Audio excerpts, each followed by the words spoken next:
February 28ರಿಂದ 3 ದಿನ ಹಂಪಿ ಉತ್ಸವ ನಡೆಯಲಿದೆ. ತುಂಗಾಭದ್ರಾ ನದಿಯಲ್ಲಿ ಐತಿಹಾಸಿಕ ಹಂಪಿ ಉತ್ಸವಕ್ಕೆ ತುಂಗಾರತಿ ಬೆಳಗಿಸಿ ಚಾಲನೆ ನೀಡಲಾಯಿತು. ವಿಜಯನಗರ ಜಿಲ್ಲೆಯ ಉಸ್ತುವಾರಿ ಸಚಿವ ಜಮೀರ್ ಅಹಮದ್ ಖಾನ್ ಭುವನೇಶ್ವರಿಗೆ ಪೂಜೆ ಸಲ್ಲಿಸಿ ತುಂಗಾಭದ್ರಾ ನದಿಗೆ ಬಾಗಿನ ಅರ್ಪಿಸಿದರು. ಹಂಪಿಯ ಸ್ನಾನಘಟ್ಟದ ಬಳಿ ನಡೆದ ಅದ್ದೂರಿ ಕಾರ್ಯಕ್ರಮಕ್ಕೆ ವಿದೇಶಿಯರು ಸಾಕ್ಷಿಯಾಗಿದ್ದರು. ಶಿವರಾತ್ರಿ ಹಿನ್ನೆಲೆ ಹಂಪಿಯ ವಿರೂಪಾಕ್ಷೇಶ್ವರ ದರ್ಶನಕ್ಕೆ ಸಾವಿರಾರು ಭಕ್ತರು ಬಂದಿದ್ರು. ವಿರೂಪಾಕ್ಷೇಶ್ವರನ ದರ್ಶನಕ್ಕೆ ಬಂದ ಭಕ್ತರು ತುಂಗಾರತಿಯಲ್ಲಿ ಪಾಲ್ಗೊಂಡಿದ್ರು. ಸಿನಿಮಾ ಸ್ಟೈಲ್ನಲ್ಲಿ ಪ್ರೇಯಸಿಯನ್ನ ಬೈಕ್ ಮೇಲೆ ಉಲ್ಟಾ ಕೂರಿಸಿ ನಡುರಸ್ತೆಯಲ್ಲೇ ಪ್ರೇಮಿಗಳು ಹುಚ್ಚಾಟ ಮೆರೆದಿದ್ದಾರೆ. ಬೆಂಗಳೂರಿನ ಸರ್ಜಾಪುರ ರಸ್ತೆಯಲ್ಲಿ ಘಟನೆ ನಡೆದಿದೆ. ಬುಲೆಟ್ ಬೈಕ್ನ ಪೆಟ್ರೋಲ್ ಟ್ಯಾಂಕ್ ಮೇಲೆ ಯುವತಿಯನ್ನ ಉಲ್ಟಾ ಕೂರಿಸಿಕೊಂಡು ಅಪಾಯಕಾರಿ ಚಾಲನೆ ಮಾಡಲಾಗಿದೆ. ತಮಿಳುನಾಡು ನಂಬರ್ ಪ್ಲೇಟ್ ಇದೆ.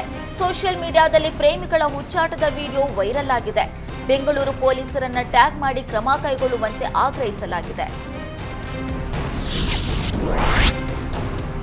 ಮಹಾಕುಂಭಮೇಳಕ್ಕೆ ತೆರಳಿದಾಗ ಅಪಘಾತದಲ್ಲಿ ಗಾಯಗೊಂಡಿದ್ದವರನ್ನ ಸಚಿವ ಈಶ್ವರ್ ಖಂಡ್ರೆ ಭೇಟಿ ಮಾಡಿದ್ರು.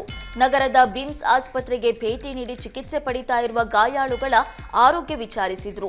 ಪ್ರಯಾಗ್ರಾಜ್ಗೆ ತೆರಳಿದ್ದ ಲಾಡಗೇರಿ ಬಡಾವಣೆಯ 14 ಜನರಿದ್ದ ವಾಹನ ನಿಂತಿದ್ದ ಲಾರಿಗೆ ಡಿಕ್ಕಿ ಹೊಡೆದು 6 ಮಂದಿ ಮೃತಪಟ್ಟಿದ್ರು. ಅಪಘಾತದಲ್ಲಿ 8 ಜನ ಗಂಭೀರವಾಗಿ ಗಾಯಗೊಂಡಿದ್ರು. 7 ಜನ ಗಾಯಾಳುಗಳಿಗೆ ಬಿಮ್ಸ್ ಆಸ್ಪತ್ರೆಯಲ್ಲಿ ಚಿಕಿತ್ಸೆ ನೀಡಲಾಗ್ತಿದೆ. ಈ ಹಿನ್ನೆಲೆ ಚಿಕಿತ್ಸೆ ಪಡಿತಾ ಇರುವ ಗಾಯಾಳುಗಳ ಆರೋಗ್ಯ ವಿಚಾರಿಸಿದ ಖಂಡ್ರೆ ಗಾಯಾಳುಗಳಿಗೆ ಸಾಂತ್ವನ ಹೇಳಿದ್ರು.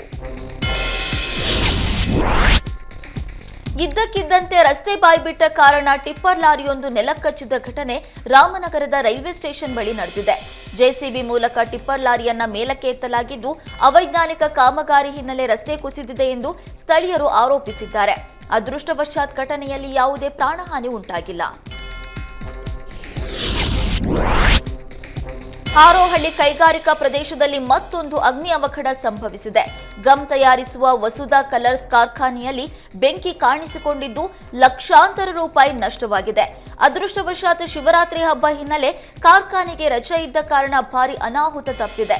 ಅಗ್ನಿಶಾಮಕ ದಳ ಬೆಂಕಿ ನಂದಿಸಿದ್ದು, ಕಳೆದೊಂದು ತಿಂಗಳಲ್ಲಿ 3ನೇ ಬಾರಿಗೆ ಬೆಂಕಿ ಅನಾಹುತ ಸಂಭವಿಸಿರುವಂತದ್ದು ಸ್ಥಳೀಯರಲ್ಲಿ ಆತಂಕ ಮೂಡಿಸಿದೆ.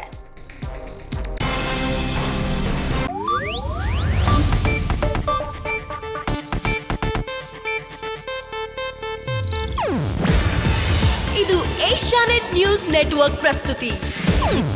ನೀವು ನೋಡ್ತಿದ್ದೀರಾ ಏಷ್ಯಾನೆಟ್ ಸುವರ್ಣ ನ್ಯೂಸ್.